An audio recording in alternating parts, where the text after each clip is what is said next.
Un rappel de couper les micros. Oui, donc je vais vous demander de couper vos micros, sinon je vais le faire de façon arbitraire. Voilà, par rapport au son. On va commencer par un tour de table. Activez la caméra. Allez, je commence alors. Donc Mohamed El Liouni, donc responsable des travailleurs sociaux à la Mutualité sociale agricole, donc sur le département de Dordogne et Lot-et-Garonne. Sandrine Manzoko, coordinatrice du PAC Nouveau Départ, à la CAF du Lot-et-Garonne. Valérie Macario, responsable du service social à la Caisse d'allocation familiale. Valérie Lardouet, déléguée départementale aux droits des femmes et à l'égalité, les femmes et les hommes. Anne Delacruz, conseillère technique départementale à la direction action sociale et insertion au conseil départemental. Farkas Kivé, alternante à la délégation départementale aux droits des femmes. Ok. On donne la main à Madame Lardouet. Je vais vérifier si je vois l'écran. Je ne sais pas si vous voyez la présentation, le PowerPoint. Bien. Partage mon écran.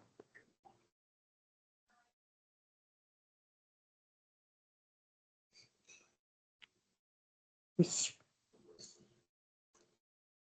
Vous voulez que j'agrandisse? Je sais pas si...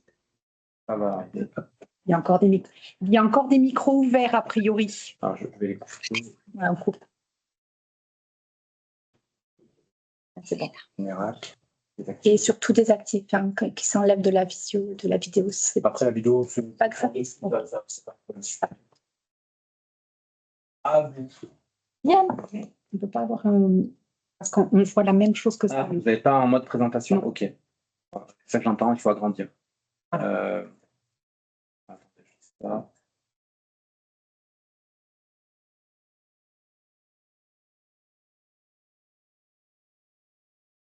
Ça va mieux? Oui. Ok, parfait. Bien, donc bonjour à toutes et tous.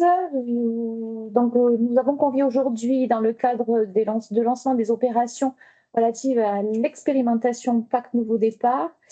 Mon travail aujourd'hui va consister, en tant que membre de l'équipe projet et au nom de la préfecture et de la délégation des droits des femmes, de vous présenter donc le cadre général de cette expérimentation et avec l'idée que mes collègues de la CAF pourront vous présenter après le côté davantage opérationnel. Donc, je vais rapidement passer sur ma partie pour laisser place à la fois aux informations très pratico-pratiques et aux échanges que vous aurez, que vous solliciterez.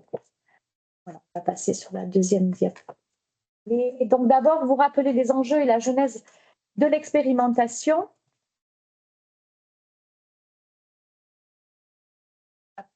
En fait, le constat qui avait été fait, c'est qu'en moyenne, c'est des associations qui l'ont fait, notamment les associations d'aide aux victimes, qu'en moyenne, on avait 6 tentatives infructueuses pour les femmes victimes et les hommes victimes de violences, notamment les femmes, puisqu'on verra que c'est essentiellement les femmes qui en sont victimes de violences conjugales.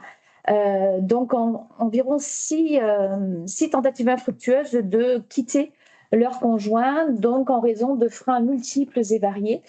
Donc, l'idée, c'était de travailler essentiellement sur ces freins et c'est ce qui a provoqué au départ le travail autour des enjeux du PAC Nouveau Départ. En fait, il s'agissait à la fois de lever ces freins, mais également de mieux comprendre la complexité et la spécificité des violences conjugales, telles qu'elles peuvent être notamment relevées dans le plan interministériel pour l'égalité entre les femmes et les hommes. La deuxième idée était de sécuriser le parcours de sortie des violences des victimes pour faciliter en fait la séparation et éviter donc ces allers-retours et retourner vers leur conjoint. Enfin, la troisième idée est d'apporter une réponse simple, coordonnée, rapide et individualisée aux multiples besoins qui peuvent émerger de la situation d'une victime en situation de violence conjugale. La genèse du PAC Nouveau Départ, en fait, c'est une expérimentation qui avait été annoncée à la fois par le président de la République et la première ministre,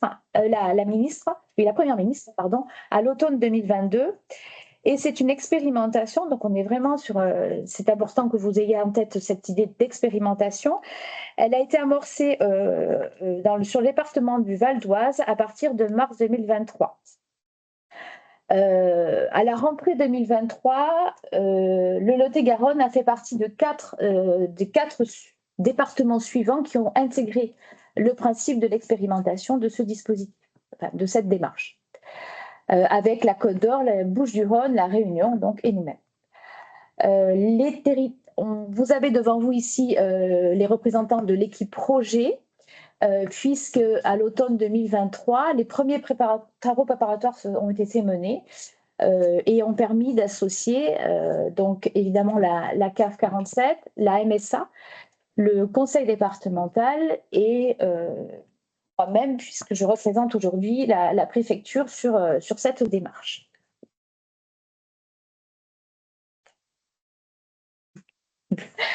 Juste pour essayer un petit peu de cadrer les enjeux autour des violences conjugales, puisqu'on est bien sur cette thématique-là.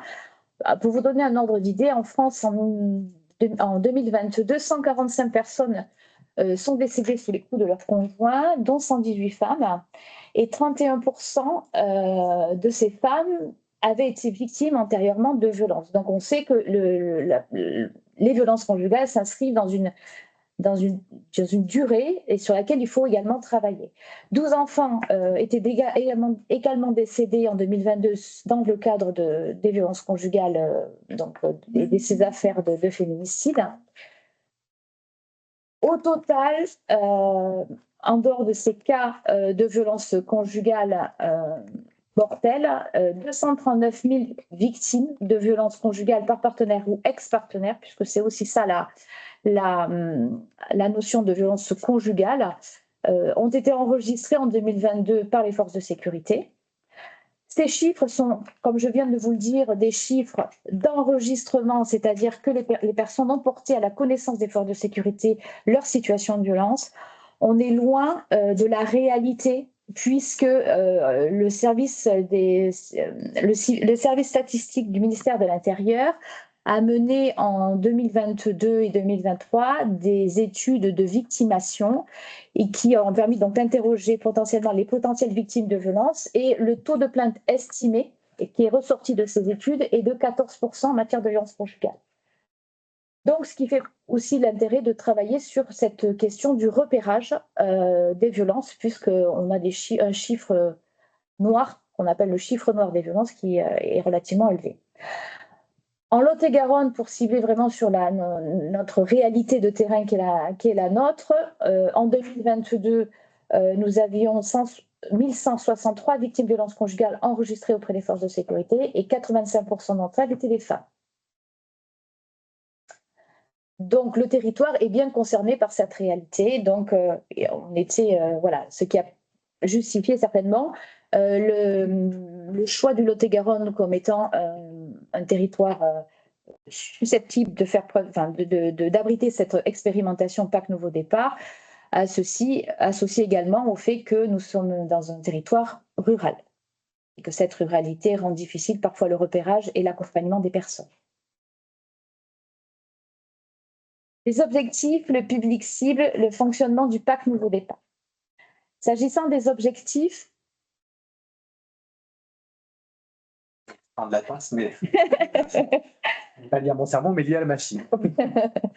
Les objectifs, donc, comme je vous le disais en introduction, le PAC Nouveau Départ vise à lever les freins au départ auxquels les victimes de violences conjugales sont confrontées. Ces freins relèvent de domaines différents, administratifs, financiers, psychologiques. Ça peut être problématique d'école, vous le verrez. De nombreux freins peuvent rendre difficile la décision de partir et la matérialisation de celle-ci. Donc l'idée, c'est de travailler sur tous ces freins en même temps, et le PAC a vocation à organiser derrière un parcours de prise en charge des victimes de violences en mobilisant de manière plus rapide et davantage coordonnée l'ensemble des acteurs du territoire qui sont pertinents au regard de sa situation et qui sont déjà mobilisés depuis longtemps, notamment sur notre territoire à nous, Lot-et-Garonne. Le public cible s'adresse au plan, s'agissant de la situation de violence, toute personne qui se déclare victime de violence conjugale et qui manifeste le souhait d'engager des démarches pour quitter le conjoint peut s'adresser peut rentrer dans la démarche du PAC Nouveau Départ. Il y a un petit... L'entrée dans le PAC donc, n'est pas conditionnée à un dépôt de plainte, mais tout ça va vous être vraiment rappelé tout à l'heure dans le cadre de l'intervention de la CAF. La simple déclaration donc de violence, d'existence de violence et la volonté de partir ou de quitter son conjoint suffira à pouvoir, au plan des violences, rendre éligible au PAC. Le PAC Nouveau Départ vise donc à largement toucher les violences conjugales quand on sait que donc une seule victime sur 4 dépose plainte aujourd'hui et les précédents chiffres de 14% dit que c'est encore bon.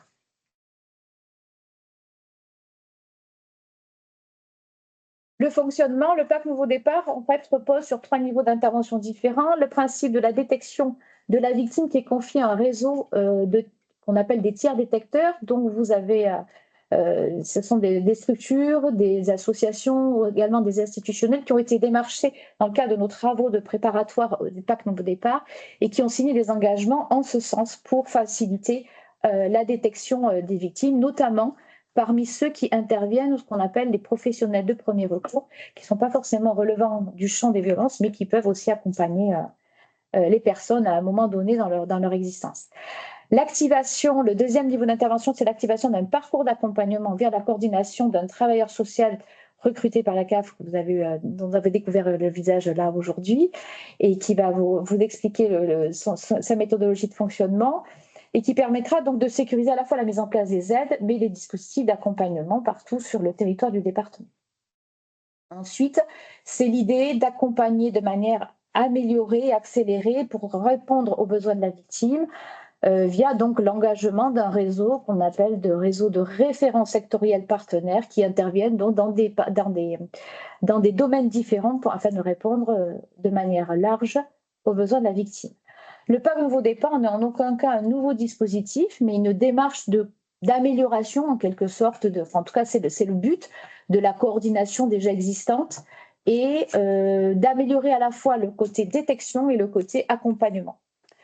Ce n'est évidemment pas un dispositif de l'urgence, même si au travers de ce PAC Nouveau Départ, vous serez certainement destinataire d'informations vous permettant de rappeler l'ensemble des dispositifs qui vous permettent donc d'intervenir dans un cadre de l'urgence. Mais le PAC Nouveau Départ n'est pas un dispositif de l'urgence et a davantage vocation à s'inscrire dans le temps. C'est une expérimentation.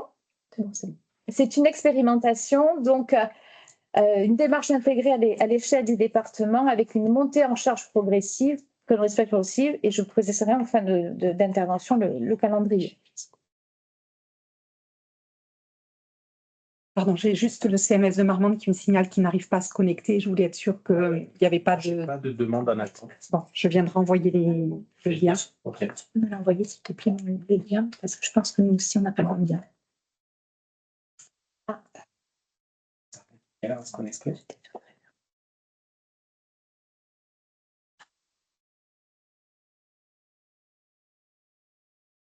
On arrête, parce qu'on temporise le temps qu'ils essaient de se connecter. Donc moi, je viens de renvoyer le lien au RC de Marmande, voir si c'était un problème de lien. Je viens de le renvoyer aussi. Numéro, Oui. Sandrine, sur l'adresse. Ça, c'est bon. On va partager directement.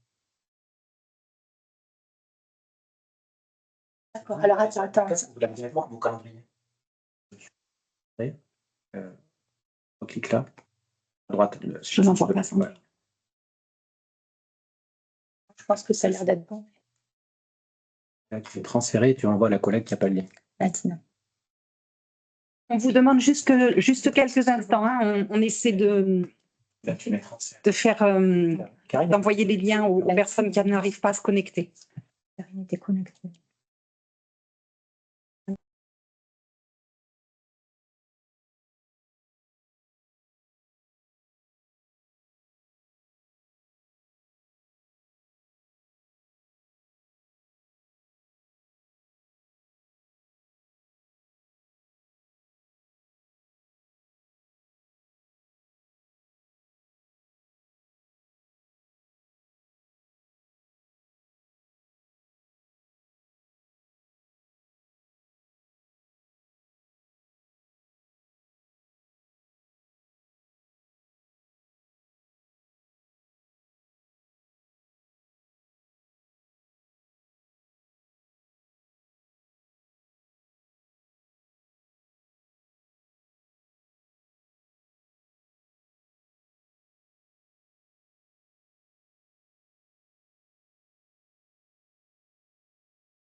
en espérant que les collègues puissent se connecter. Donc, vous poursuivez le propos sur la démarche intégrée à l'échelle du département, c'est-à-dire qu'en fait, l'idée, c'est d'avoir un modus operandi commun à tous, porté à l'origine par la coordonnatrice de la démarche, donc le travailleur social CAF qui a été recruté spécifiquement par l'opérateur, des acteurs du PAC, donc à la fois tiers détecteurs ou références sectorielles, qui se sont formellement engagés puisque chaque structure, acteur du PAC, a signé formellement des fiches d'engagement, que ce soit en tant que référent ou en tant que tiers détecteur.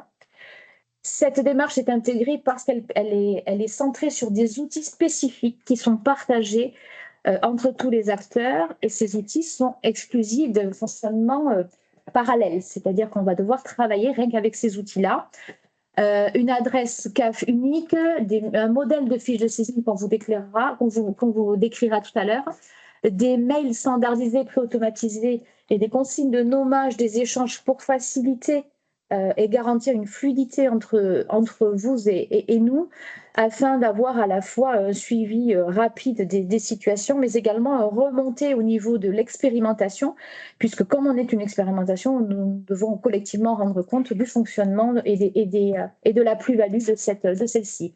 Enfin, on vous fera parvenir à l'issue des webinaires des guides informatiques également, qui vous rappellera tout ce qui aura été à peu près dit en termes de principes de fonctionnement et les outils qui vous seront également adressés.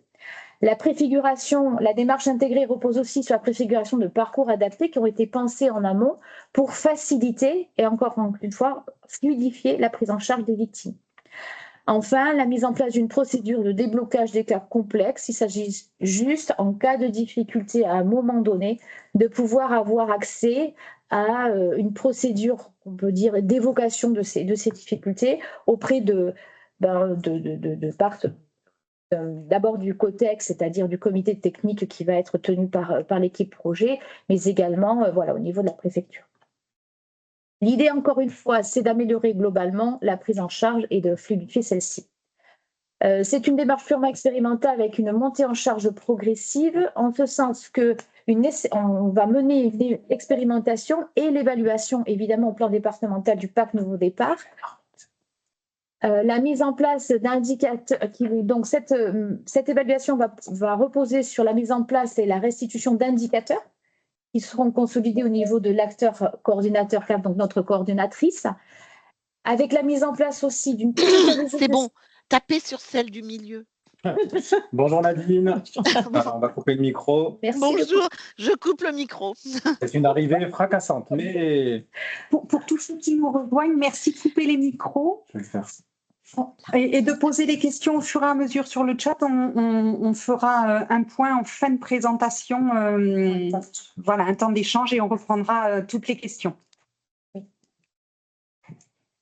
Donc, la mise en place d'une comitologie de suivi pilotée donc, par la préfecture et la délégation droits des femmes que je représente aujourd'hui, un comité technique resserré autour de l'équipe projet et un comité de pilotage qui sera porté en comité local d'aide aux victimes, CLAV violence conjugale, qui est l'instance de gouvernance départementale sur les sujets de violence conjugale qui sont présidés à la fois par le préfet et par le procureur. C'est une expérimentation qui est lancée, donc évidemment pour mesurer, je vous l'ai dit, la plus-value du dispositif sur le territoire. Faciliter également l'adoption de mesures correctrices et d'ajustement, c'est-à-dire ça peut passer par des rectifications en termes de fluidité, de suivi, etc.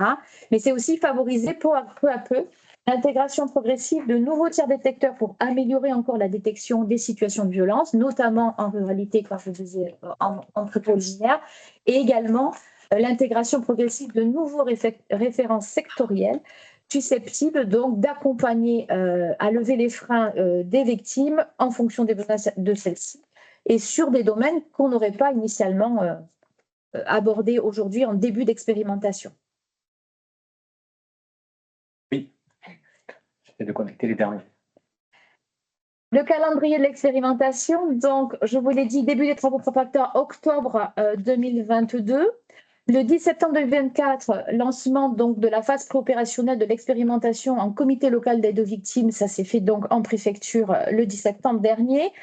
Depuis le 10 septembre, la coordonnatrice a beaucoup travaillé sur prendre la tâche notamment de l'ensemble des acteurs du PAC pour tester les outils de communication et d'échange. Aujourd'hui, nous sommes réunis pour mener donc 2 webinaires de présentation, un des outils à la fois et des circuits, un à votre attention, vous, travailleurs sociaux, également à l'attention tout à l'heure des référents sectoriels et des tiers détecteurs. Le 10 octobre, donc demain, conférence de presse en présence donc, de Monsieur le Préfet pour une information plus large et grand public et avec un début des prises en charge. Et le 9 décembre prochain, nous serons en capacité de vous présenter une proposition donc, de sensibilisation à la fois sur les violences conjugales et sur l'accueil d'une femme victime de violence ou d'un homme victime de violence conjugale pour une prise en compte de la parole des victimes, pour faciliter en fait votre entrée à vous et celle des victimes dans le PAC Nouveau Départ.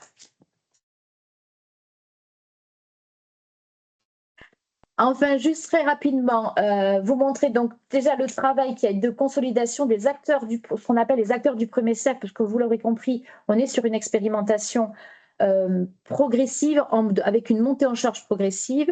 Donc, s'agissant de la cartographie des tiers détecteurs, donc on a d'ores et déjà identifié auprès de nous une quarantaine de tiers détecteurs qui ont accepté donc de démarrer l'expérimentation avec nous, qui relèvent de champs divers, donc vous serez destinataire évidemment du PowerPoint, mais les associations, celles qui travaillent directement auprès des victimes, donc vous reconnaîtrez la plupart d'eux sur le territoire, à la fois des associations professionnalisées et des associations bénévoles.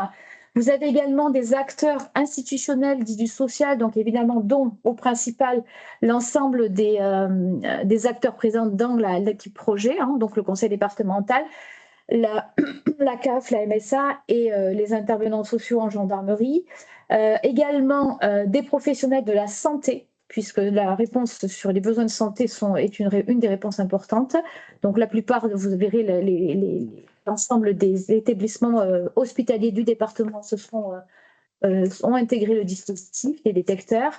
Les institutionnels, notamment police, gendarmerie, éducation nationale, la préfecture et France Travail, et également les acteurs du logement, de l'hébergement et de la mobilité, puisqu'on sait que ce sont des questions qui reviennent régulièrement et ce sont aussi des personnes qui sont susceptibles d'entrer en détection de ces publics en situation difficile. Ensuite, on a également donc pu cartographier, entre guillemets, un certain nombre de références sectorielles dites du premier cercle également. Donc, ce sont des structures qui se sont engagées dans l'apport d'une réponse plus attentionnée que ce qu'ils faisaient déjà, mais ils travaillaient déjà sur ces questions pour certains d'entre eux, et pour d'autres, ce sont un engagement à prendre en charge ces publics particuliers des victimes de violences conjugales et de fluidifier une offre d'accompagnement. Donc, on est à la fois sur une logique coupe-fil, mais en même temps sur une logique d'amélioration des prises en charge. Donc, vous regarderez l'ensemble des secteurs visés. On a notamment les partenaires de la santé. Alors, vous allez évidemment retrouver pour la plupart ceux qui étaient aussi en détection, puisqu'on se rend compte que les structures qui sont en détection sont aussi celles qui peuvent apporter une aide conséquente auprès des victimes.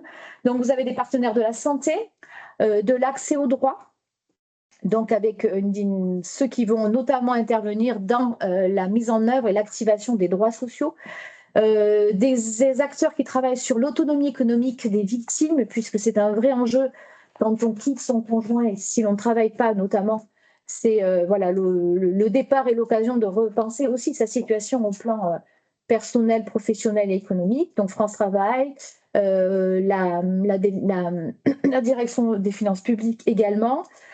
Vous aurez également une offre de services sur le titre de séjour, sur l'accompagnement de ces publics spécifiques, notamment en situation irrégulière ou en situation de régularisation des titres d'obtention de titres de séjour. L'appui juridique également, avec notamment le bureau d'aide juridictionnelle du tribunal judiciaire. L'ordre des avocats qui a mis à disposition une liste d'avocats susceptibles de répondre à cette problématique des violences conjugales. Je ne vais pas évidemment lire tous les partenaires, mais aussi donc, les partenaires du logement. La plupart des bailleurs sociaux sont présents à nos côtés sur cette expérimentation.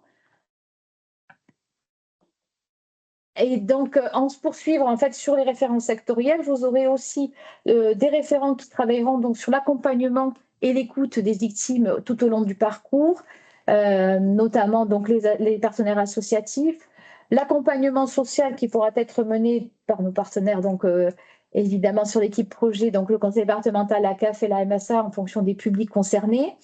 Le soutien également au niveau de la parentalité avec la direction académique du service social qui va notamment régler en tout cas ou améliorer ou faciliter la problématique de la rescolarisation par exemple des enfants, les besoins matériels en termes d'accès aux droits et d'accès à des biens mobiliers, la problématique de la mobilité et la domiciliation et l'hébergement, nous l'avons déjà vu. Voilà pour ma part. J'ai terminé la présentation cadre générique. Je vais laisser la place et la parole à mes collègues de la CAF qui vont décliner le dispositif opérationnel. Merci Madame Lardoué. Donc en fait, nous, on va plutôt revenir sur ce qui a déjà été évoqué par Madame Lardoué, mais de façon peut-être plus précise. Donc au niveau du sommaire, on va vous présenter donc... Alors, on va revenir sur le public et son éligibilité donc au PAC Nouveau Départ. On va faire des acteurs et leur rôle de façon plus précise, donc ce qu'a déjà énoncé Madame Lardoué. L'entrée, on va faire un focus sur l'entrée et la sortie du PAC, mais également sur le parcours de la victime. Ne vous affolez pas, donc on vous parlera des outils dans ces circonstances-là, mais on les abordera après, donc de façon très détaillée par Sandrine, qui abordera tout cela. Et ensuite, on reprendra donc l'intérêt de cette expérimentation et les coordonnées que vous pourrez avoir donc de la coordinatrice. Voilà, donc ça fait... Voilà. Donc, le PAC Nouveau Départ, on vous reprend rapidement pour nous ce que c'est. Donc, le PAC Nouveau Départ s'appuie, ce n'est pas un nouveau dispositif, il s'appuie sur l'existant, sur les services et dispositifs qui existent aujourd'hui. Il ne fait pas la place d'eux, bien évidemment. Donc, on ne rajoute pas quelque chose de supplémentaire, on rend visible les offres de services. Le PAC intervient en dehors de toute situation d'urgence. Il n'a pas à vocation donc, de traiter ces situations d'urgence. Il y a des dispositifs qui existent pour ça. Et le PAC, comme l'a dit Madame Lardoué, c'est un outil de travail en réseau et de coordination. On va revenir donc sur le public et l'éligibilité donc au PAC Nouveau Départ. Donc Madame Lardoué donc disait que cela s'adresse à tout public qui se dit victime. Donc qu'est-ce qu'on entend par tout public? Ça peut être femme ou homme majeur, avec ou sans enfant. La personne, elle se dit victime de violence conjugale. Elle doit résider dans le département du Lot-et-Garonne, puisque c'est une expérimentation que sur le département. Elle peut être en situation régulière ou non, ça ne pose, voilà. Elle peut rentrer dans le PAC Nouveau Départ, même si en situation irrégulière. Il n'y a pas de conditions liées à un dépôt de plainte. Donc ça, c'est bien pour vous distinguer donc, le PAC Nouveau Départ d'une aide d'urgence d'aide aux victimes de violences conjugales qui s'active qu'à l'issue du document administratif joint par rapport à un dépôt de plainte, un signalement, etc. Donc là, ce n'est pas la personne, elle se dit victime simplement. Il faut qu'elle soit prête à engager des démarches, une démarche voilà, de séparation, un souhait de départ, de quitter le conjoint violent. Elle peut être également déjà séparée, mais avec un risque potentiel de retour auprès donc, de l'auteur violent. Elle peut rentrer également dans ce PAC Nouveau Départ. Et il faudra qu'elle consente à transmettre ses coordonnées qui pourront être, voilà, vous le verrez après, donc c'est Sandrine qui le présentera par rapport à une fiche de saisine. Donc elle consent à ce qu'on puisse se transmettre ces informations entre les institutions CAF et MSA. Alors, bien sûr, on parle de violence conjugale. Donc, ce pacte Nouveau Départ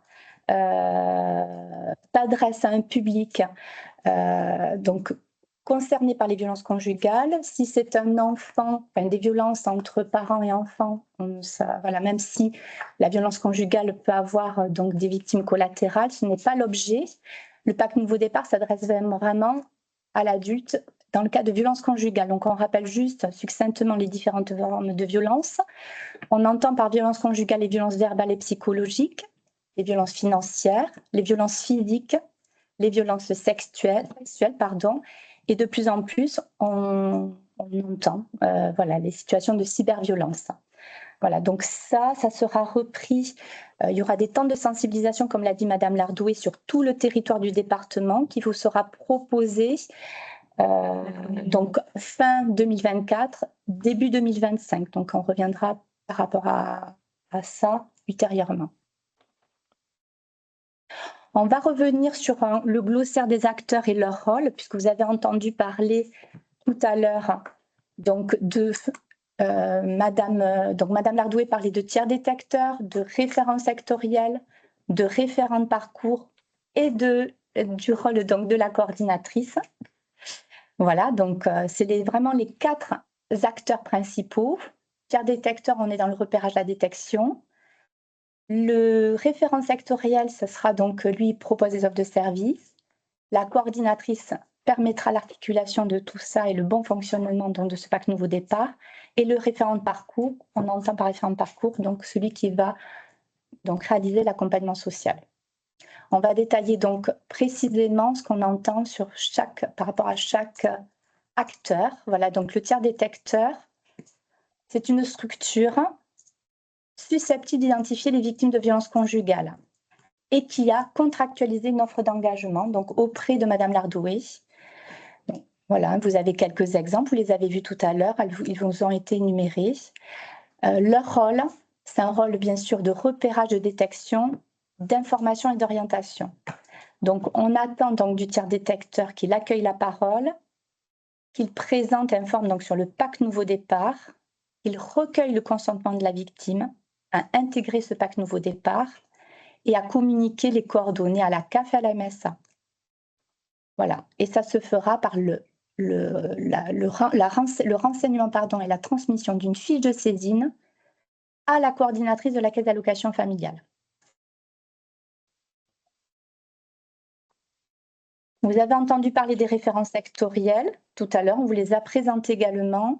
Donc c'est toute structure publique ou privée qui s'est engagée dans l'expérimentation également auprès de Madame Lardoué et qui a donc proposé une offre de prise en charge. Donc on dit de façon accélérée puisqu'il y a eu des délais de préciser dans cette offre d'engagement. Et ça, donc le référent sectoriel sera mobilisable par tous les travailleurs sociaux et par la coordinatrice. Le rôle, c'est un rôle bien sûr de réponse en termes d'accès aux droits, de services et de dispositifs qui vise à soutenir le projet de départ de la victime. Et ça répondra bien sûr donc dans le cas de l'accompagnement aux besoins que vous aurez repérés.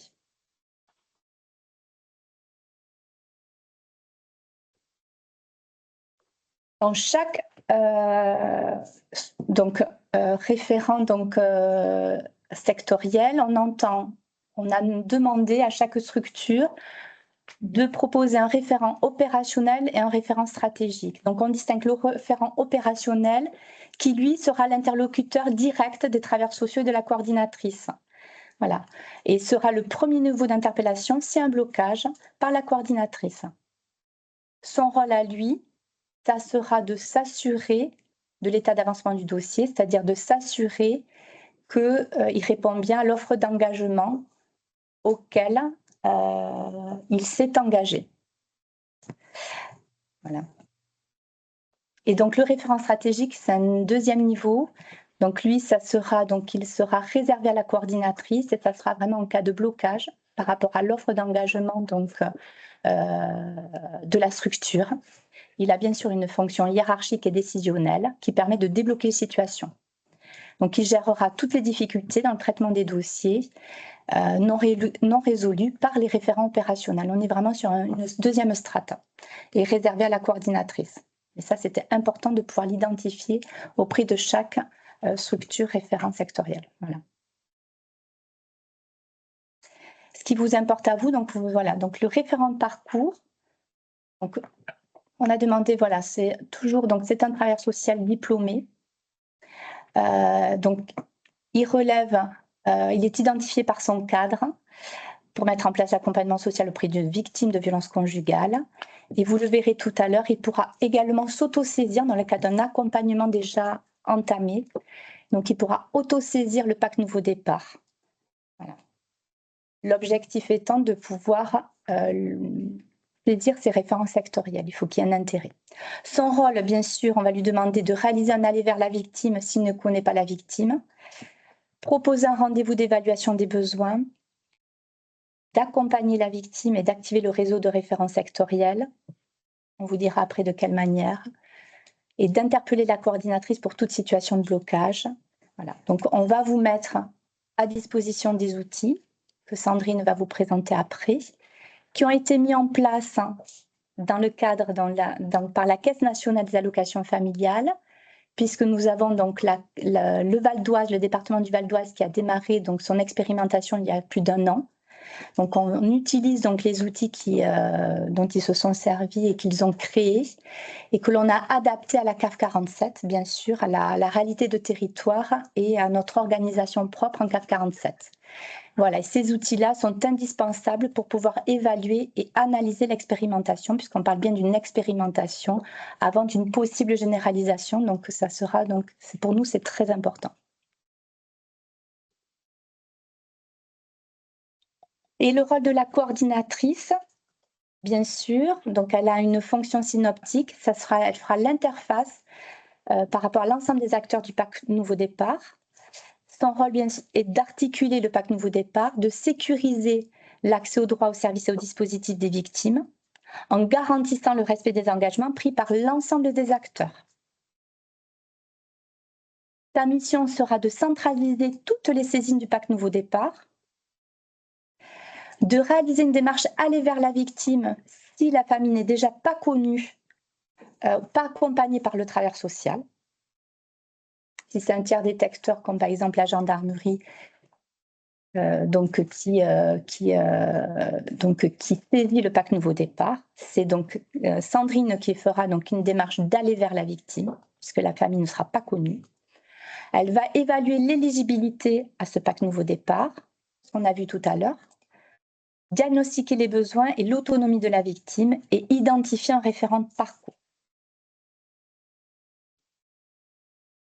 Elle sera là également pour débloquer les situations complexes, si vous avez un souci. Et elle alimentera, j'espère qu'il n'y en a pas, elle alimentera un tableau de bord, donc ça c'est très très important également, puisqu'on lui demande du reporting mensuel, donc qu'il sera donc transmis sur le plan départemental et national. Donc on a un reporting à faire sur le plan national, puisque nous avons le ministère qui regarde attentivement cette expérimentation.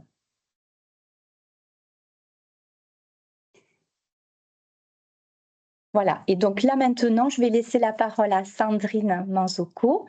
Donc Sandrine a été recrutée depuis le 11 mars de cette année en tant que coordinatrice du PAC Nouveau Départ. Voilà, et donc elle est à temps plein sur cette mission-là. Voilà. 10 minutes. D'accord. Donc, rebonjour. Pour ma part, je vais aborder la partie qui porte sur l'opérationnalité du PND. C'est vrai que nous, maintenant, on parle beaucoup par sigle PND, par raccourci. Et donc, cette partie est axée sur 3 points. L'entrée et la sortie du PND, du PAC Nouveau Départ, le parcours de la victime et les outils. Donc, il y a 2 modes d'entrée dans le PAC Nouveau Départ. La personne ne peut pas saisir seule et directement le PAC Nouveau Départ. Première possibilité, je ne sais pas si on peut. Voilà. Première possibilité, la personne bénéficie déjà d'un accompagnement social en cours. Donc, le travailleur social accompagnant informe et recueille le consentement de la personne. Donc, il fait une autosaisine du PAC Nouveau Départ. Pour ce faire, il transmet une fiche de saisine envoyée par mail à la coordinatrice. Il y a un échange téléphonique entre le travailleur social et la coordinatrice pour vérifier l'éligibilité. S'il y a PAC, la personne accompagnante devient référente de parcours. On y reviendra ultérieurement. Il y aura une ouverture d'une fiche de suivi nominative et une complétude au fil de l'eau. Si la personne est, deuxième possibilité, la personne est détectée par un tiers détecteur, donc ça a été précisé tout à l'heure, hein, par exemple ça peut être une gendarmerie, une association. Le tiers détecteur informe et recueille le consentement de la personne. Il transmet la fiche de saisine par mail à la coordinatrice. La coordinatrice fait un aller vers la personne pour vérifier l'éligibilité et identifier le référent de parcours. Il est possible qu'il y ait un échange téléphonique entre la coordinatrice et le tiers détecteur, si besoin.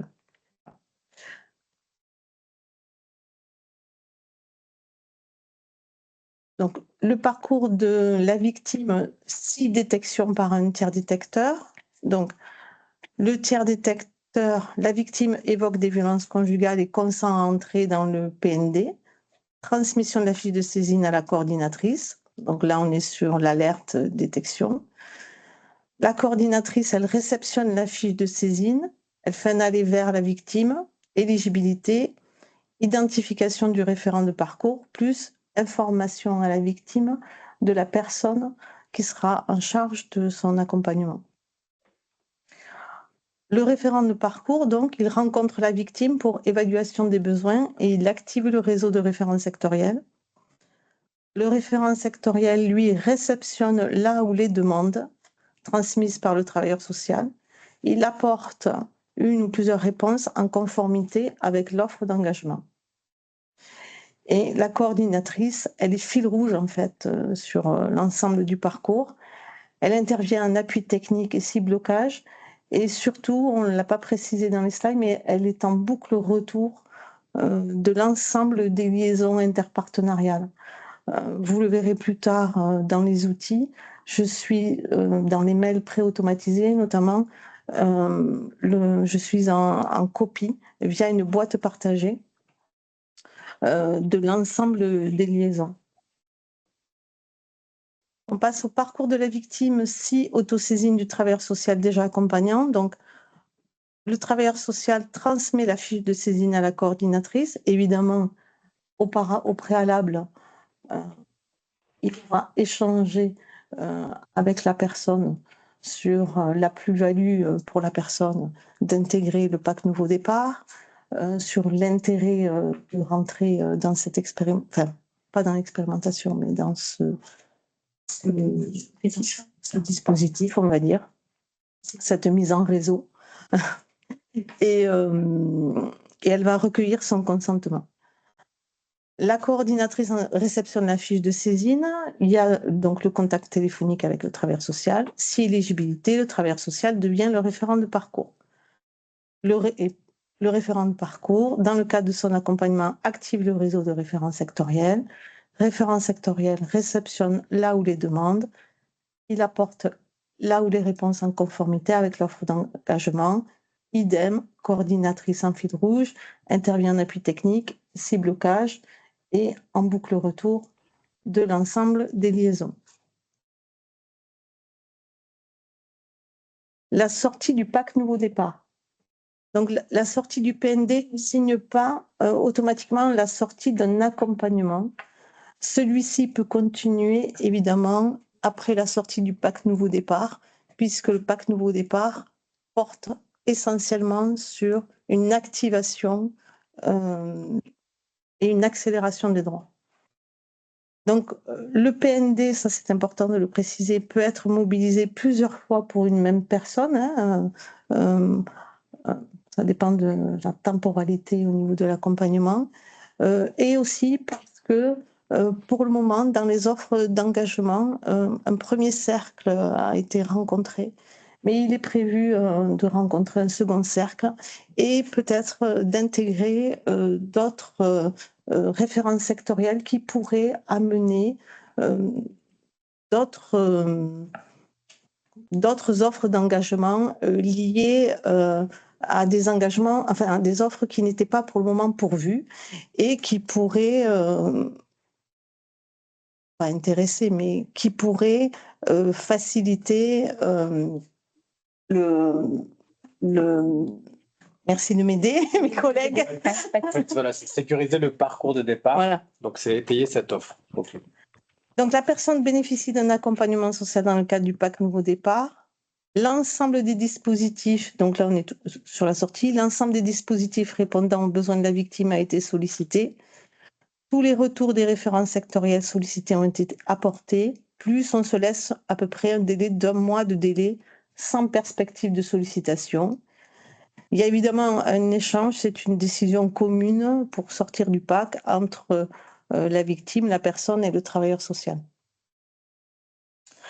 À l'issue donc la fiche de suivi, par contre, au niveau des outils, sera à transmettre par mail sécurisé à la coordinatrice à la date de la sortie. Voilà. Ça, c'est important de le préciser parce que la vérification de cette fiche en termes des dates de saisine, etc., viendra alimenter un tableau de bord pour le reporting départemental et national. Donc, on passe sur la partie des outils mis à disposition avec la fiche de saisine, la fiche de suivi, les mails standardisés pré-automatisés. Donc, au préalable, on fait un petit rappel de l'objectif des outils. Donc, l'objectif des outils, c'est la sécurisation des données par la mise en place de modes opératoires priorisés garantissant l'échange des données sensibles afin de respecter les personnes et leur vie personnelle. C'est la facilitation des saisines par la simplification et la fluidité des liaisons interpartenariales pour alléger la part administrative de l'ensemble des acteurs. Et enfin, c'est la favorisation de la réactivité par l'identification des interlocuteurs idoines, de leur offre d'engagement et du respect de leurs délais. L'accès aux droits, aux services et dispositifs sera accéléré. Donc, la fiche de saisine, un certain nombre d'entre vous en a déjà été destinataire pour la vérification des outils. On va l'ouvrir pour la regarder.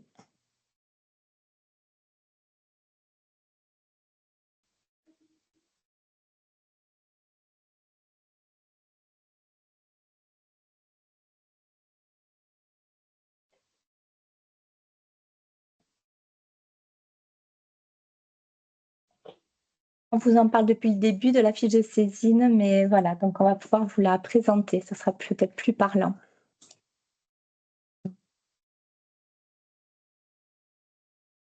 Merci. Donc, la fiche de saisine, elle est un document de liaison entre le tiers détecteur et la coordinatrice, y compris pour les autosaisines des travailleurs sociaux. Elle renseigne donc elle est à transmettre, on vous l'a remis ici en rouge, l'adresse du PAC Nouveau Départ. Elle renseigne donc les éléments d'identification de la victime. Je souhaite préciser au préalable que tous les champs sont obligatoires. Hein. Donc, la date. Il n'y en a pas beaucoup, mais ils sont obligatoires. Oui, il n'y en a pas beaucoup, ils sont obligatoires. Elle renseigne les éléments d'identification de la victime et marque l'entrée de la personne dans le PAC Nouveau Départ. Donc, vous avez une chose importante dans l'échange, le tiers détecteur, s'il est possible de savoir si la personne a déjà un travailleur social. Vous n'êtes pas obligé, vous n'êtes pas tenu de le nommer dans la fiche, mais c'est toujours intéressant de le cocher de manière à ce que nous, lors de l'entretien premier aller vert, on pourra. En l'occurrence, ça sera coché puisque ça sera des travailleurs sociaux là qui vont nous saisir. Ah oui, c'est vrai. Voilà. Ah oui. Donc là, en l'occurrence, pour vous, vous cocherez parce que ça sera dans le cadre de votre. Oui, oui, Si vous saisissez, c'est que vous accompagnez.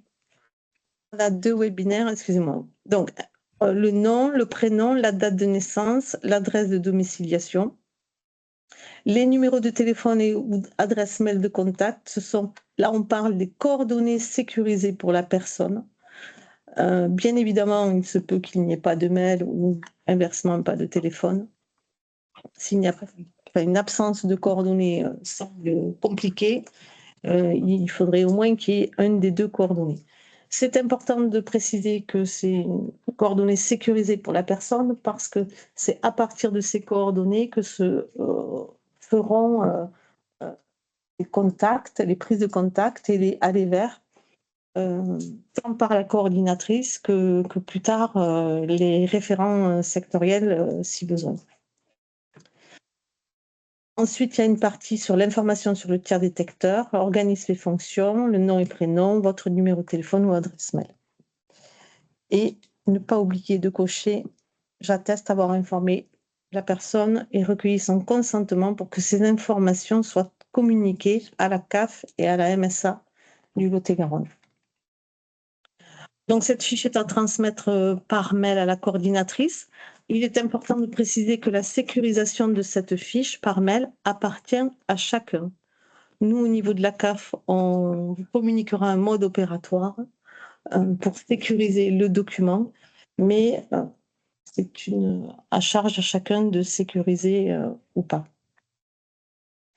Pour le conseil départemental, il y aura une communication qui vous sera faite pour indiquer, rappeler les modes de transmission et le fait de comment on sécurise.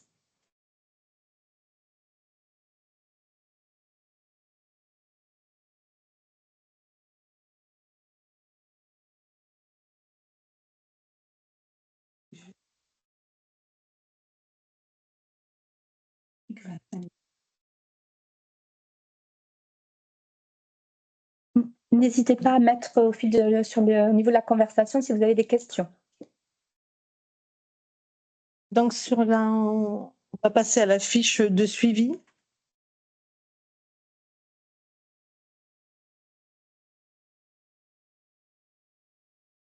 Pardon, c'est le mieux. On va vous présenter la fiche de suivi telle qu'elle sera. Alors, peut-être juste auparavant préciser que c'est l'outil support destiné aux travailleurs sociaux. Donc, c'est une fiche de suivi qui est nominative et qui permet de noter pour chaque victime les orientations réalisées.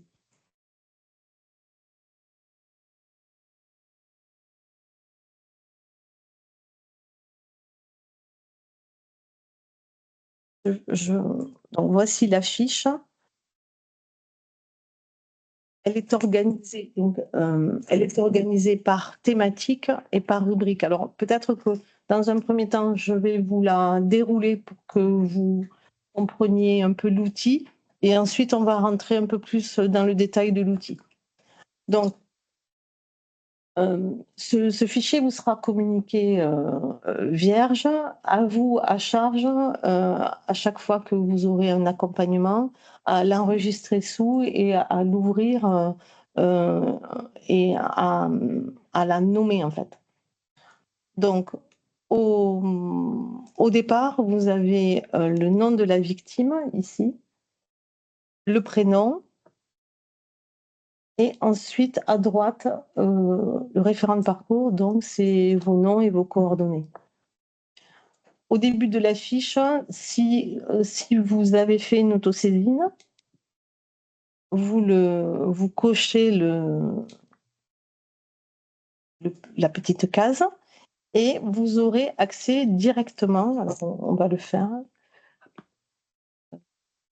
vous aurez accès directement dans l'outil à message protégé, mince, je peux me le voir. En fait, Vous aurez accès directement au mail qui enverra, au mail qui, avec la fiche de saisine à l'intérieur qui vous permettra d'envoyer la... C'est pas grave, c'est parce qu'en fait, il est chiffré. C'est un mail avec chiffrement.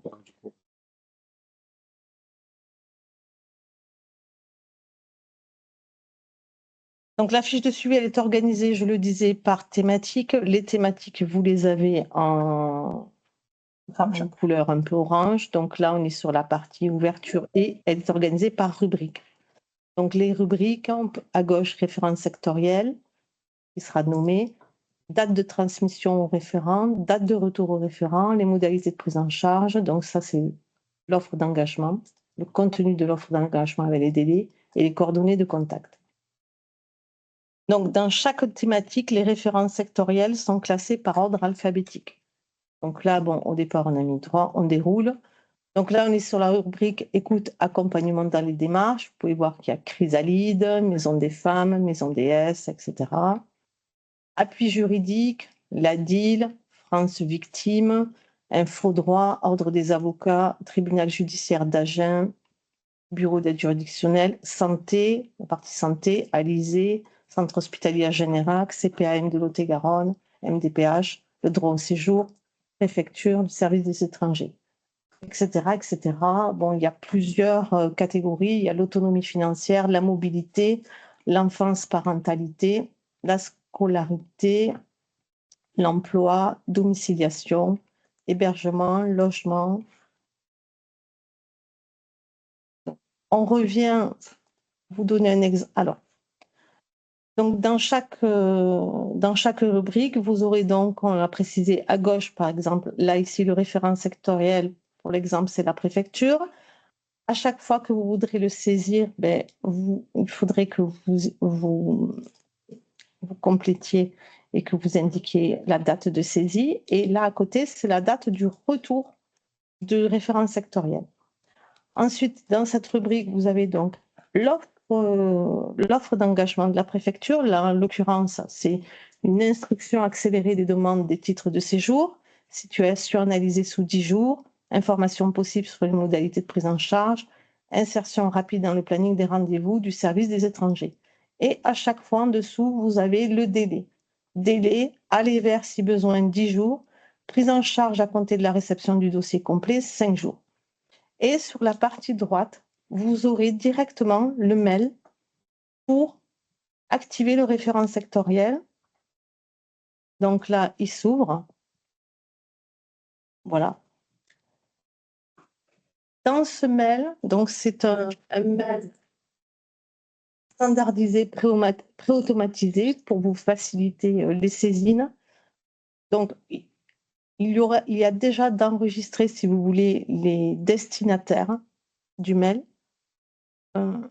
La CAF en copie automatiquement. Il y a déjà renseigné l'objet et vous avez le corps du mail qui est déjà réalisé.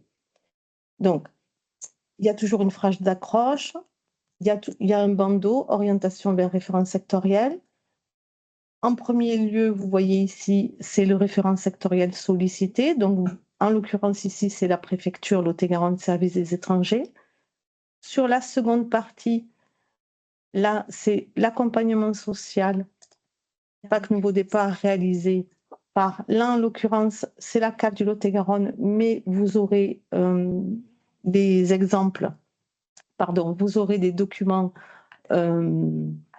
adaptés à votre structure.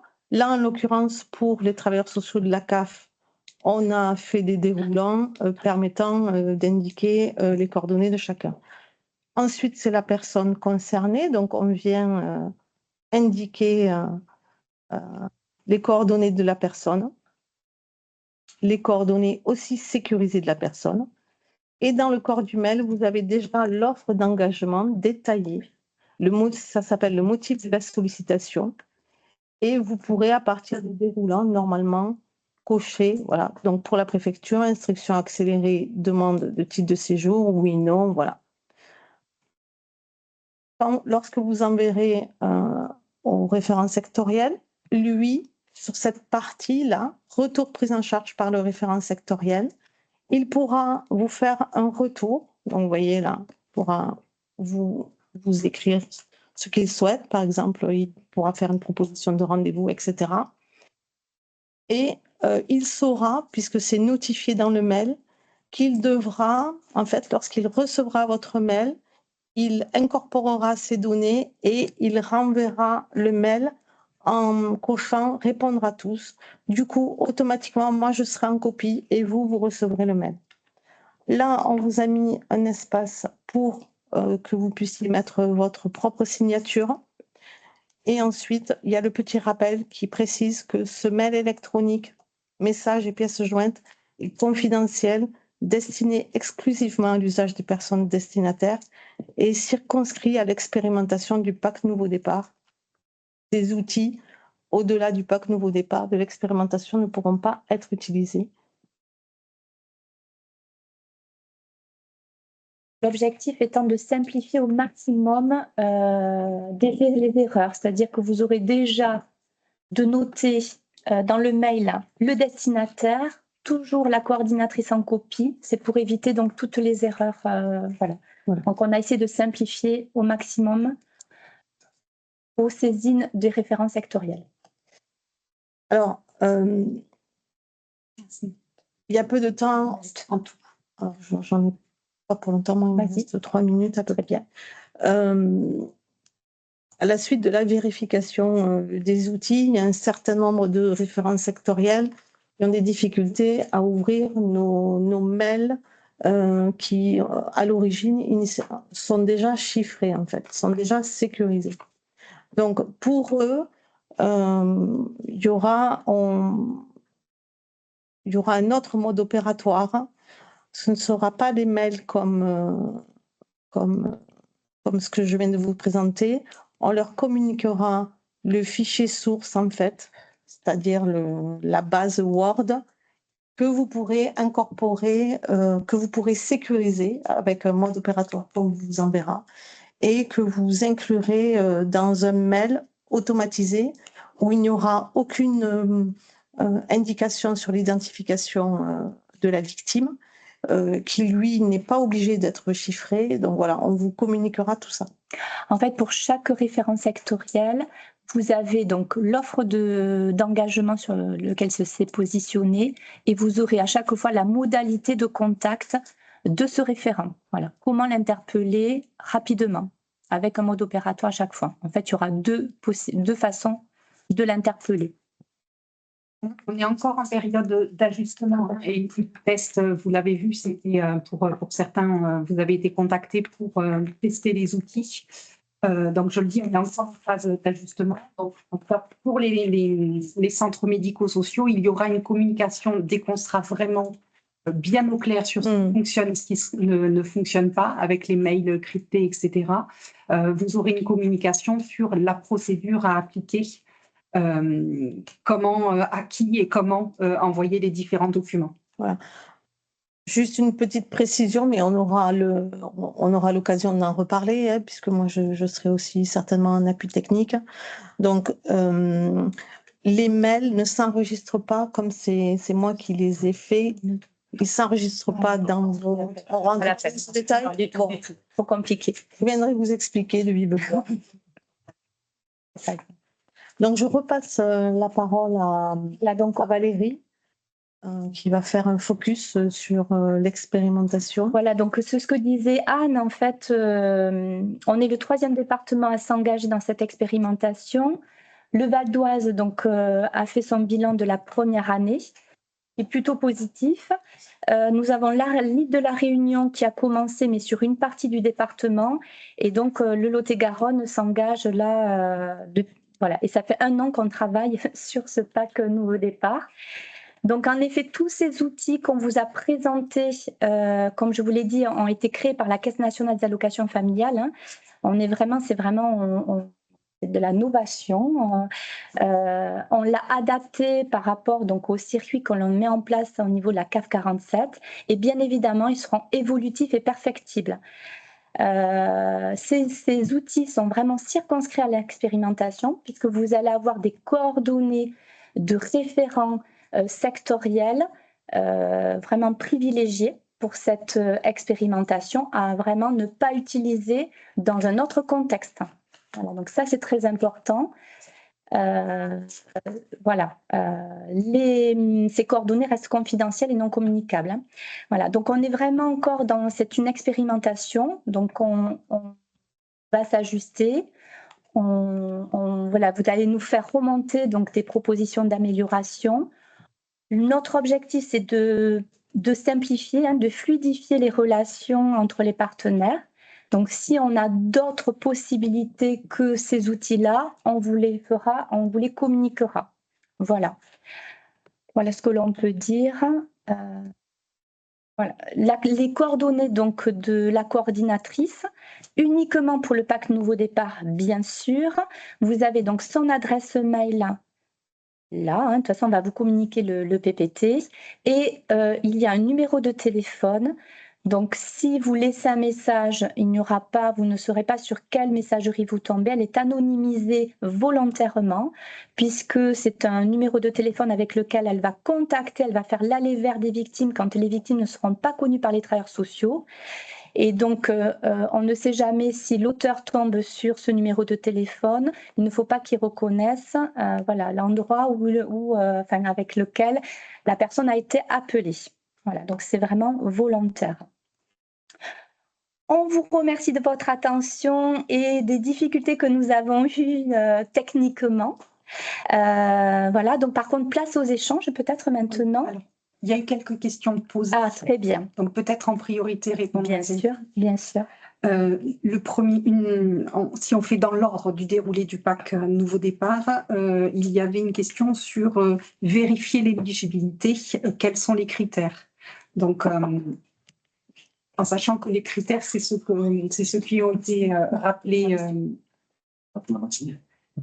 C'est ceux qui ont été rappelés en début de présentation, domicile en Lot-et-Garonne.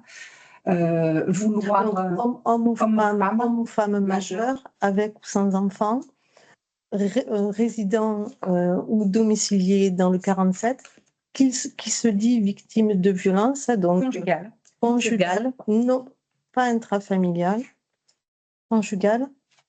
Ce n'est pas conditionné à un dépôt de plainte. Il y a à la différence de la DVC. Ni à une situation régulière sur le territoire français. Voilà. La personne peut déjà être séparée et encore sous emprise ou encore au domicile. Ces différents cas de figure sont possibles. Et prête à engager des démarches. Prête à engager les démarches. Et surtout, il faut qu'il y ait un consentement sur le fait que ces coordonnées soient transmises à la CAF et à la MSA parce que sans ce préalable, c'est un peu compliqué. Donc, ces critères d'éligibilité, vous les aurez sur le PPT. Oui, tout à fait. Le PPT de présentation, il y a bien des slides qui sont sur public et éligibilité, donc avec tous ces critères rappelés. Autre question. Quels sont les référents sectoriels engagés dans le pack Nouveau Départ? En fait, d'une part, ce sont ceux qui ont été listés sur le PPT réalisé par Madame Lartoué, présenté en début, et on les retrouvera de toute façon, on aura dans la fiche de suivi. La fiche de suivi comporte et les référents sectoriels et l'offre des référents sectoriels et les coordonnées. Oui, le contenu de l'offre, le délai surtout, pour lequel se sont engagés. Les engagements. Les coordonnées directes, les liens directs en fait, et avec l'outil de saisine. D'accord.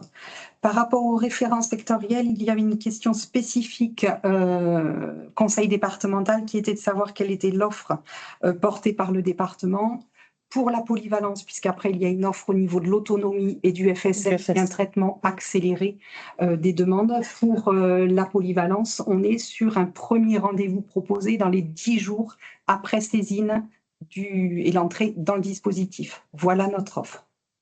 mais que vous retrouverez au niveau des travailleurs sociaux du conseil départemental. Ça fera partie de la communication sur les outils. Mais vous avez déjà cette info. C'est la même chose pour la MSA et la caisse d'allocation familiale. Hein. Okay. On a les mêmes... Cette offre de 10 jours, premier rendez-vous dans les 10 jours après la saisine. Autre question par un centre médico-social, qui désigne le référent de parcours quand il n'y a pas d'accompagnement social? Bonne question. Donc c'est l'ALEVER qui va définir le partenaire idoine, on va dire le partenaire le plus adapté. Moi, je ne fais jamais d'orientation directe, ça passera par les cadres. En interne, déjà, nous, on en parlera. Moi, j'en parlerai avec ma cadre. Évidemment, si la personne est ressortissante agricole, automatiquement, c'est ce qui a été convenu, elle sera orientée vers la MSA. Mohamed, en effet, voilà. Ce qui est convenu entre nous, c'est que voilà, s'il n'y a pas d'accompagnement par le département, et si c'est un public MSA, donc ça reviendra sur la MSA en termes de référent de parcours. Et après, c'est dans l'ALEVER, c'est-à-dire que la coordinatrice devra, au cours de la discussion, essayer de comprendre si la personne a déjà un interlocuteur, que ce soit un travailleur social peut-être dans le cadre de son emploi, si elle a connaissance d'une structure déjà d'aide, d'accompagnement. Voilà, si vraiment elle n'a personne, mais on verra en fonction donc des critères, savoir si elle a des enfants ou pas d'enfants, voilà, de qui éventuellement elle peut relever. Ce sera vraiment l'analyse de la situation qui le permettra avec la coordinatrice. Question là. Hop, oui, il y a plein de questions, mais il y en avait d'autres avant. Qui remplit la fiche de suivi? Donc, pardon, peut-être par rapport au CMS, plus précisément, si par exemple l'orientation qui se dessine va vers les différents CMS, le lien sera vers l'ERC, oui, le responsable de Circo. Voilà. Il n'y aura pas de prise de contact direct avec un travailleur social, mais une prise de contact avec le responsable de circonscription qui désignera un travailleur social accompagnant. Mais le travail de la coordinatrice, c'est aussi de voir quel est le service social dont la personne peut relever. Si c'est le centre, si c'est le département, effectivement, prise de contact avec le CMS et le RC. Il y a, alors du coup, je ne les ai pas toutes notées. Il y a une question sur la durée d'expérimentation. Bonne question. À l'origine, en fait, l'expérimentation, à l'origine, quand notamment le Val d'Oise est rentré dans l'expérimentation au plan national, on était parti sur une année d'expérimentation. Nous sommes en décalé. Je n'ai pas d'informations précises sur la durée, mais dès que j'en aurai, effectivement, on la partagera. Mais pour l'instant, on va rentrer dans l'expérimentation déjà, essayer de voir comment on peut tous s'articuler ensemble pour améliorer et mesurer les progrès accomplis en termes d'efficacité, en tout cas de fluidité de la prise en charge plus que d'autres choses, puisqu'on sait déjà que la mobilisation des partenaires est importante sur notre département. Donc voilà, je n'ai pas de réponse à proprement parler à vous répondre. Ce manque de réponse vient sur un contexte politique. Du coup, voilà, on a perdu l'Assemblée qui a été dissoute, les ministres viennent à peine d'être renommés. Ça crée un peu ce décalage et ce flou sur ce pacte nouveau départ où on attend un peu les consignes nationales politiques sur le sujet. Une petite question, quelle est la formation de la coordinatrice PND CAF? Éducatrice spécialisée. Une autre question donc, qui est affichée, quelle est l'offre de la MSA? Alors, ça sera détaillé. Voilà, on l'a dit. Grosso modo, pour faire. Donc, on est bien dans un objectif de sécuriser le départ du conjoint subissant des violences conjugales. Donc, ça va être toute l'offre de l'accès aux droits. Et après, sur la partie services de production, donc prestations familiales, santé. Et après, c'est au niveau du service social, ça va être l'accompagnement social des collègues sur le territoire. Je ne sais pas si je réponds à la question, mais grosso modo, c'est ça, mais ça sera détaillé. Après, tout sera détaillé dans la fiche de suivi, en fait. Toutes les offres, vous les aurez là. Je me permets juste une petite intervention. parce qu'on a oublié de préciser, et ça me paraît important, en mon absence, c'est mes cadres, donc Valérie Macario ou Cathy Gess. Qui s'excuse, qui aurait dû être présente et qui Voilà. s'excuse. Voilà, qui prendra le relais parce que, bien sûr, il y aura toujours une coordinatrice CAF, pas une coordinateur. Mais voilà, en l'absence de Sandrine, donc c'est moi qui ferai l'intermittence. Et si je ne suis pas là, en effet, c'est Catherine Jeff, responsable d'action sociale.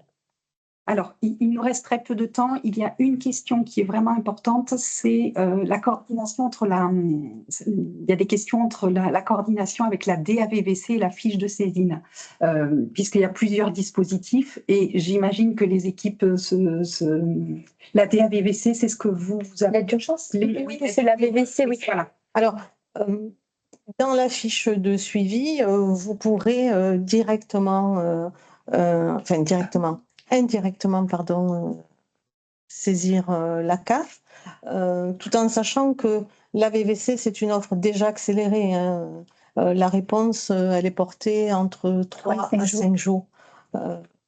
Donc, voilà. Mais elle est inclue dans le... Pour répondre, en fait, l'aide d'urgence, on n'a pas les mêmes appellations entre les institutions, c'est un outil qui peut être disponible dans le cadre de la sécurisation du départ. C'est pas l'un avec l'autre, c'est pas l'un qui est au-dessus de l'autre, c'est un outil d'accompagnement que vous pourrez activer pour pouvoir sécuriser le départ du de la conjointe. La VVC, c'est une aide financière, tout simplement, en subvention ou en prêt. Voilà, c'est une aide d'urgence. Donc, on a demandé à avoir des délais de traitement très courts, 3 à 5 jours. Voilà, donc il y a déjà une réactivité par rapport à cette aide d'urgence. Pareil, même au dossier du PAC Nouveau Départ. Voilà, on peut rentrer dans le PAC Nouveau Départ, on n'a pas besoin en effet d'avoir les documents administratifs de dépôt de plainte, d'ordonnance de protection, etc. La personne, elle se dit juste victime, on n'a pas besoin de justifier cet état de victime. Voilà. Pareil, comme la MSA, la Caisse d'allocation familiale proposera donc une offre au niveau des prestations familiales, l'accélération, donc l'étude du dossier, puisqu'en fait on a une équipe dédiée qui sera dédiée donc à la réception de ces saisines, qui se fera par la coordinatrice là pour le coup, puisque vous ne pourrez pas les saisir en direct, mais ça c'est une méthodologie en interne. Donc là, ça sera également d'avoir une réactivité dans la réponse et une étude du dossier. On prendra la globalité de la situation. L'agent sera en charge de traiter la globalité. Alors, il y avait une autre question du CMS de Tapie qui, du coup, a disparu. Savoir, ont été nommés les référents opérationnels, référents stratégiques, référents sectoriels, référents de parcours, et voir s'il pouvait y avoir quelque chose, un exemple concret pour mieux illustrer. Par exemple, on va prendre l'exemple de la CAF. À la CAF, pour le référent sectoriel, c'est la CAF. Non, c'est pas ça. Ouais. Ah, non, mais si, je on va laisser dérouler. Donc, au sein de la CAF, il y a plusieurs offres de services, dont par exemple le service pré-mobilier, pré-équipement. C'est ça? On pourrait partir sur plus simple, par exemple, l'hôpital. Il y a un tiers détecteur, si tu veux. Parce que là, on va les. Mais là, tu vas les faire plusieurs casquettes et tu vas les embrouiller avec. Allez, vas-y, si tu veux. Non, mais non, vas-y, je te laisse. C'est juste pour faire simple, du coup, qu'est-ce qu'on appelle un tiers détecteur? Donc, ça va être par exemple l'hôpital, une dame arrive aux urgences ou un monsieur arrive aux urgences. Le tiers détecteur qui s'est engagé à signaler, donc va faire une fiche et donc vers la coordinatrice PND. Donc, c'est ce qu'on appelle le tiers détecteur. Son rôle, c'est de détecter, transmettre vers le PND. Une fois que la collègue PND reçoit cette fiche-là, elle va faire le premier aller vers et analyser qui est le bon référent de parcours en fonction de sa situation. Est-ce que c'est le département, est-ce que c'est la MSA ou c'est la CAF? Et donc là, elle va dispatcher vers le bon référent de parcours. Ou un autre service social. Une fois qu'on a identifié ce référent de parcours, le référent de parcours, dans le cadre de l'évaluation du besoin, lui, va avoir la possibilité pour sécuriser ce départ d'aller saisir des référents dits sectoriels. Donc, en fonction de la thématique, par exemple, le logement, il va aller saisir donc le Habitalis en lui disant, voilà, j'ai une demande de logement social à faire, elle n'a pas son avis d'imposition ou sa pièce d'identité. Lui s'est engagé à prendre la demande dans un délai, même s'il n'est pas complet. Donc, dans le cadre de son engagement PND, il va prendre cette demande-là. Donc là, ça va être le référent sectoriel. Donc, vous envoyez Habitalis, vous faites la demande par mail, vous voyez que ça bloque, l'engagement n'est pas tenu, voilà, on ne vous répond pas, vous n'avez pas de feedback. Donc, dans ce cas-là, vous revenez vers la coordinatrice PND qui, elle, va activer le référent dit stratégique, qui aura son rôle pour débloquer et voir pourquoi ce n'est pas fluide. Et voilà, son rôle, il est vraiment en dernier recours. Mais si ça fonctionne, normalement, on ne saisira que le référent sectoriel. Et du coup, une fois que le référent sectoriel est activé, et bien, du coup, voilà, c'est le référent de parcours qui va peut-être activer un autre référent sectoriel parce que c'est une autre thématique, par exemple le titre de séjour, donc ça va être la PREF, ou ça va être un problème d'accès au droit. Donc là, il va activer la casquette référence sectorielle MSA ou CAF. Donc voilà, c'était pour vous donner des exemples un peu illustrés avec différentes institutions, parce que quand on a la même casquette, c'est faux de faire la différence. Donc voilà, grosso modo. Alors, c'est des termes qui peuvent vous paraître barbares en premier abord. Nous, on a mis du temps à se les approprier, à se mettre d'accord sur la sémantique. Mais aujourd'hui, je pense qu'on a trouvé le bon équilibre pour pouvoir être clair quand on parle de ce sujet-là. Alors, une question, les raisons d'un refus d'une entrée dans le PND, c'est si les critères d'éligibilité ne sont pas remplis. Si la personne n'est pas dans une volonté de séparation, etc., elle ne peut pas rentrer dans le parcours. Si elle ne réside pas ou n'est pas domiciliée dans le 47, elle ne peut pas rentrer dans le dispositif, etc. Donc, voilà, c'est le refus. Ce serait lié au non-respect des critères d'éligibilité. Tout à fait. Essentiel, voilà, c'est tout. Qui sont déterminés. Et il va falloir qu'on arrête. Une question, le référent de parcours sera le garant du parcours. Engage-t-il une responsabilité particulière? Non. Le référent de parcours, c'est celui qui, du coup, peut actionner les différents... donc, il est l'interlocuteur privilégié de la victime et il a à sa disposition un outil coupe-fil pour actionner certains référents sectoriels. Mais on a bien précisé, tout à l'heure Valérie l'a précisé, les coordonnées que nous avons des référents sectoriels ne sont à utiliser que dans le cadre du PAC Nouveau Départ. Si nous avons des contacts privilégiés, nous ne devons pas les utiliser dans d'autres accompagnements sociaux si on n'est pas dans le cadre du PAC Nouveau Départ.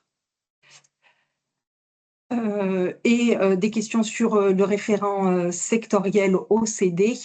Je reviendrai en fait vers les responsables et après et aussi vers les responsables de CMS et les responsables et du coup les équipes pour donner un petit peu plus d'infos sur effectivement notre organisation OCD. Ce sera plus simple que de le faire là.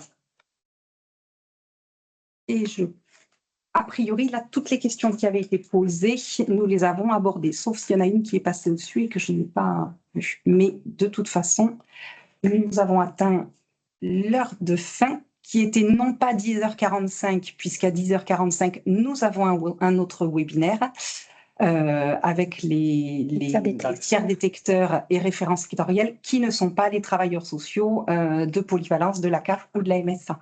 Donc, on va dans tous les cas, devoir arrêter, en sachant qu'il y a une communication qui se fera au niveau du département, enfin des équipes. Pareil, ça sera repris nous en réunion de service au mois de novembre. Voilà. Des TRAF, MSA. Et une offre aussi de Sandrine, Sandrine Manzoco, donc la coordinatrice PND, de nous accompagner bien évidemment dans la mise en place de cette démarche. Voilà, pour la mise en place de cette démarche au sein de chaque institution. Et bien évidemment, donc tout ce que l'on vous a présenté, on va donc vous l'envoyer. Voilà, donc vous aurez, ça vous permettra, parce que là c'est vrai que c'est compliqué de recevoir toutes ces informations-là, mais on va vous communiquer tout ce que l'on vous a présenté pour que ça soit peut-être plus facile pour vous à assimiler. Et Sandrine reste à disposition, voilà, pour plusieurs renseignements. Alors, on a eu quelques soucis techniques, donc On s'en excuse. nous prions de nous en excuser. Le webinaire a été enregistré, donc il pourra être revu. Les documents présentés vont être transmis. Et effectivement, après, chaque institution reviendra vers ses équipes pour revenir sur cette démarche. Dire dispositif, non, cette démarche. Ok. Voilà. Merci à tous et à toutes pour votre attention et je vous dis à bientôt. Merci, au revoir. Merci beaucoup. À très bientôt. Au revoir. Au revoir.